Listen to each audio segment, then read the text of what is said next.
Now this is a top heel that I just cut out and created. I'm just going to wrap it. Now you will see that I didn't bother about this side just because I know I'm going to cover it. So I'm going to start from this side. Make sure it's at the center. I'm going to allow you to ensure that you have excess on this side and on this side, which you are going to roll over it. So I've already applied gum on my strap. That is why I can easily fix it like that. So this is going to climb on this. You can see it's climbing on it. So I'm still going to reduce it on that side. So what do I do next? I'm going to just do this. Now I want to show us something that we are supposed to do to this particular side. Now for this corner, if you want to have a perfectly good shape, this is what you need to do. Turn it this way and cut that corner off. You can see the way I cut it off as if it's very close to the edge, but it's not. So I'm going to push it in and then fix this ones. So I'm going to come to this side and do the same thing. It's just a simple trick when it comes to corner. Let me go ahead and fix this side for us to see as well. Now I'm going to just push it in. You can see the way it's perfectly laid, and this one is a bit long. I'm going to reduce it. As you can see what I have, I'm going to go on top of it. So you can see how perfectly it lays without forming any kind of rumple, no pleats and nothing, just because of the way. So anytime you want to wrap it up heel and you have corners like this, that is what you do to the corner. That's majorly what I want to see in this particular video. Now I'm through with the heel. You can see that the top heel I've decided to put in this is a kind of nora, a black nora under it. When I finished wrapping it, you can see how it looks. Now I want to quickly show us how the inner sole looks like. Now the same way it is applicable to adults is applicable to children as well. Now for this particular size, I'm working with a size 29 baby. The length is 18.5, so I just have my 18.5 here. Now you can decide to use the same method you use to create your pointed shape sole. You can use it to create this particular shape. Just follow the same process. Just make sure that it's not pencil but a little bit round at the top. As you can see what I have, you know, we have square, we have round, and we have pointed. So this one is one of those, it's one of the insoles we use for, the sole that we use for this. Most especially when it comes to heels, you'll find out that it's a little bit pointed, not fully round. So this is what I have. So you can use that particular method to create any kind of insole, even when you want to create an heel, and still work with the length that we work with normally. Now I'm going to be making use of this very tiny shank. Now shank comes in different forms and in different shapes.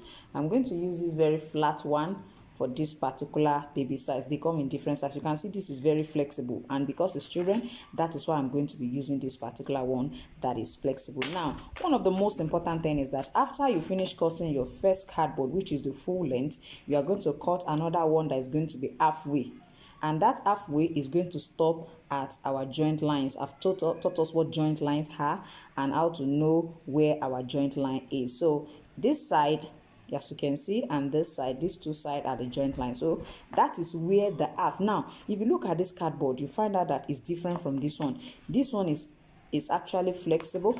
This too is flexible, but it is thicker than this particular one. This one is about 1 millimeter or 2 millimeter, while this one is about 3 millimeter in thickness. So they're a bit different from each other. So I'm just going to place this on this. Now the most important thing here is that our shank, wherever you are placing your shank, make sure that it is about 2 centimeter or 2.3 centimeter away from your joint lines. Let it not reach where the joint lines are. So you have to ensure that you move it backward. You can decide to first of all draw your joint lines. You can draw your joint line first so that you will know where. Now let's say this is our joint lines. So let's say this is our joint line. So you must make sure that about 1 centimeter to 2 centimeter away from where the joint line are. is, that is where you should have your shank, both for adult and children. So this is what I'm going to have. I'm just going to place this here. I'm going to gum it, and I'm going to place this on it and gum the two together. After that, I'm going to use about 1 millimeter thick marco. You can see this marco. I don't know if you can really see very well. So yeah, I'm going to use this 1 millimeter marco for this front part. I'm just going to cut a straight one.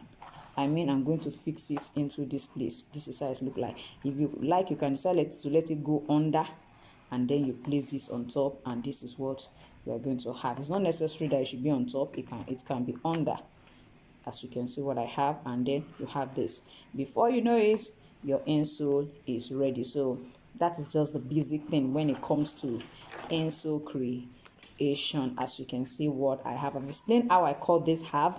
It is just from this heel part to where our joint lies are. That is where that will be, and this front part is where we are going to put our 1 millimeter marco. Now I'm going to start with my marco.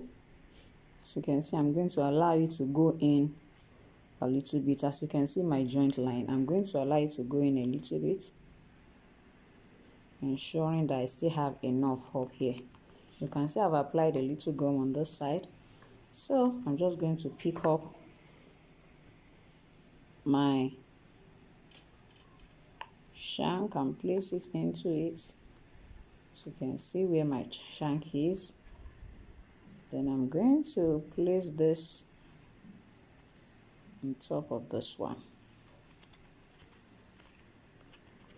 Now you can see that it's already in. So what I need to do now is just to trim this off.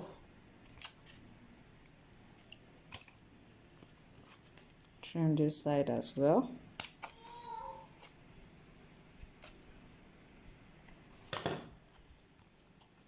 So as you can see, and then hammer it properly. So I think that's just the basic thing that we need to know. If you look at this place, you will find out that it's looking as if there's a space, so you can just bevel it. What I mean by beveling it is that you can decide to use a utility knife to scrape it. You have to really be careful, or you make use of a sandpaper. I think sandpaper will be better. Use a sandpaper to level it to this surface. Just use a sandpaper to level it. You can see the space. That's why sometimes some people prefer to just put it, instead of inserting it into it, they prefer to put it right as in close to it. So since this one is under, what we are just going to do, I'm going to just make sure that I slant it to meet it. That's what I mean by beveling it. Let's go ahead and wrap the side. You see, I've applied the gum and I've cut my strap. Ensure that you have excess to fold over on the two sides. I just measured 2 cm strap. My width is 2 cm, and for the other side, I use the length of this side, just this side. I didn't use the diameter of the insole.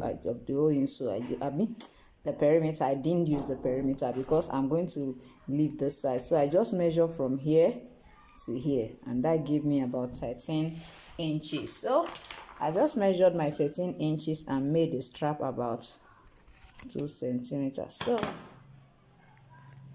what do?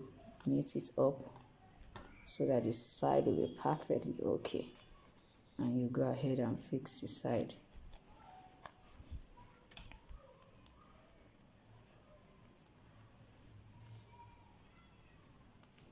You can see the way it's slipping.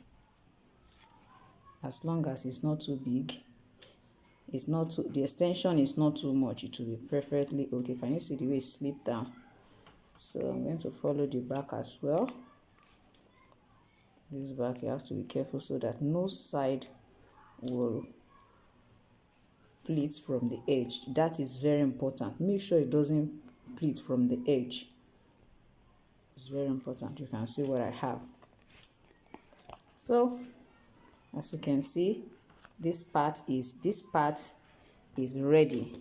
All we need to do is just to cover this side now.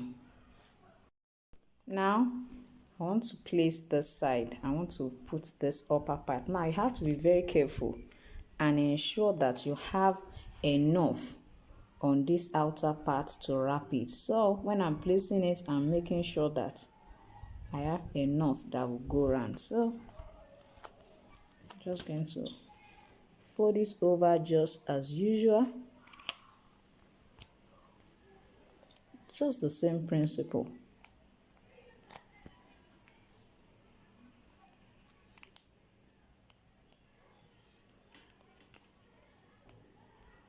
Now for me, I think it's too wide, so I'm going to be reducing it a little so that it will be easy for me to fold it over it. You know, it's very narrow, and if we are not careful, it will just form pleats all around it.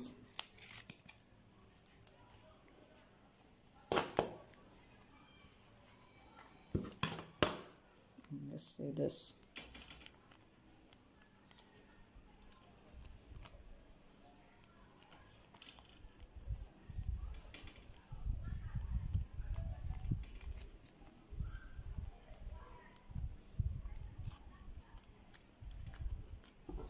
Another thing we can do is just try to, when you're cutting this, you have to be careful so that it does not, you don't notch it close to the edge, so that by the time you want to finally push it in, it will not be showing at the edge. You can see what I finally have now, staying properly. You can see how it looks like. So that is that for this. You know, they're not really going to be seeing this side. You can even decide to cut this side just to make it straight. I think it was where I positioned it, that's why it's looking this way. But I'm going to trim this side off so that it will be at the same point.